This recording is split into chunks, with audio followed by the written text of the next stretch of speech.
rank these for us, though. If you're the Raptors, if you're Nick Nurse, and you can pick 1 through 4, and it's a draft, who are you taking? You don't want me to rank them based on their media meal dessert? I know you were having your dessert conversation. No, that's what I was thinking in the car. Is like, the Brooklyn desserts are pretty good. I wouldn't mind. But I think in terms of preference for the Raptors, I would go Orlando,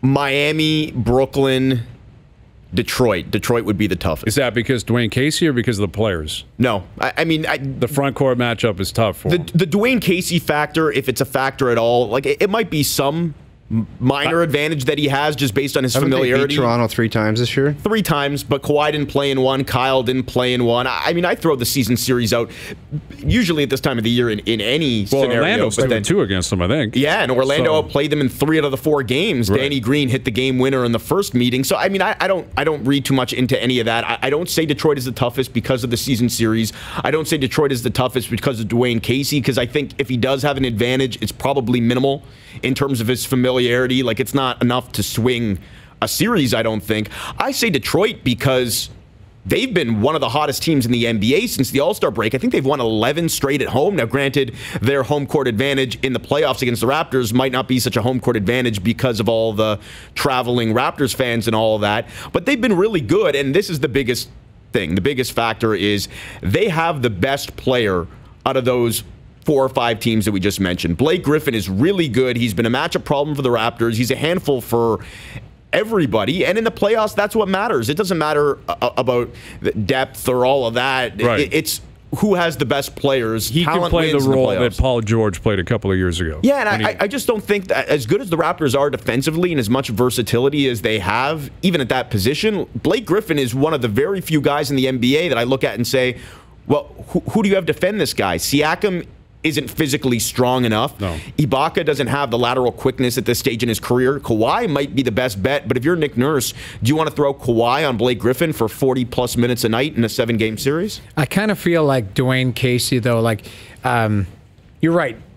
A coach may not have that much an effect, but say he has a 5% effect, and he's got a good team. It's something. It's enough to make Raptors fans nervous. Exactly, Absolutely. And that's where he knows. He may not know Kawhi and Danny Green and a couple players that he didn't coach, but he knows Kyle Lowry. That's the one guy. And he may know the psyche of Kyle Lowry. He may know a couple moves, go-to moves, like tendencies of a player. I think even just psychologically. Then if you jam him up here, he's going to panic. And here's the other thing. He knows Nick Nurse. Now, Nick Nurse knows him. Yep. So it goes hand in hand.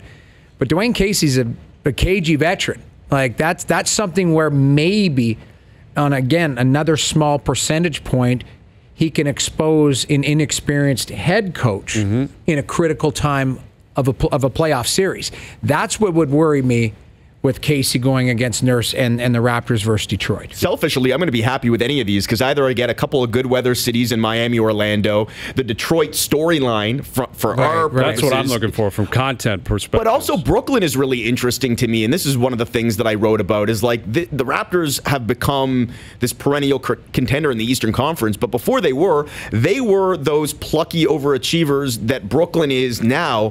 And when I think back to some of the most memorable moments in my time covering the Raptors, a lot of them came in that Raptors-Nets series from 2014. You had Masai's F. Brooklyn speech going into it, Paul Pierce's block that ended it, everything in between. Yeah. But the most memorable moment for me, believe it or not, and this might not be exactly what you would expect, but it was those Deron Williams free throws and the noise in that arena. It's the loudest I've ever heard that building. It was literally shaking.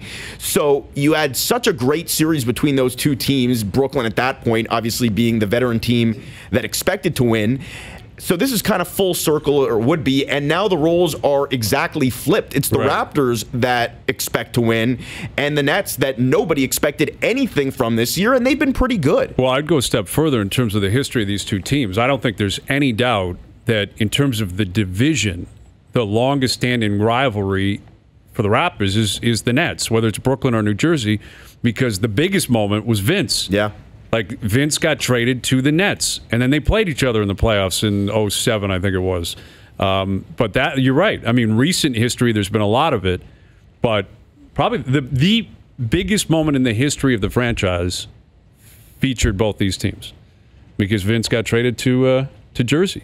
So, recent history, past history, there's a lot there.